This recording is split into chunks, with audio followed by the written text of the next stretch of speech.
Okay, we can solve this equation. One root means that there's no exponent with the x, so we can solve this equation for x by adding 2 to both sides of the equal sign, which gives us 2 equals 1/3 x. And in this case, because we have the fraction, we can multiply by 3, which gives us 6 equals x. So there's our answer, x equals 6. The other way we can do this problem is looking at slope-intercept form, y equals mx plus b. And we look at it's a -2 is where it crosses the y-intercept. So -2 crosses the y-intercept, and it goes up 1 and to the right 3.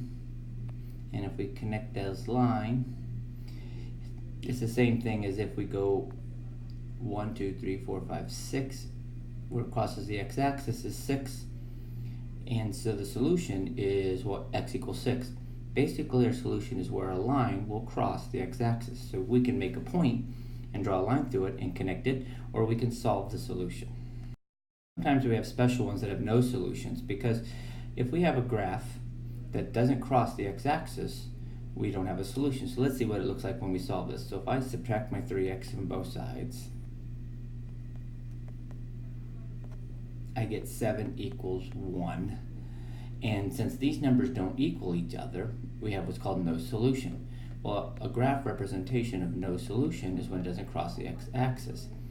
And if I subtract the 1, I get 6 equals 0. So we always want it equaling to 0.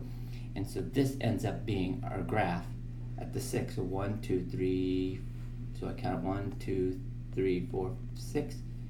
And because it never crosses, it has to be what's called a horizontal line. So there's the graph of this equation that has no solution. Remember, solution is where it crosses the x-axis. And the only type of line that doesn't cross the x-axis is a horizontal line. And we need to know where it crosses.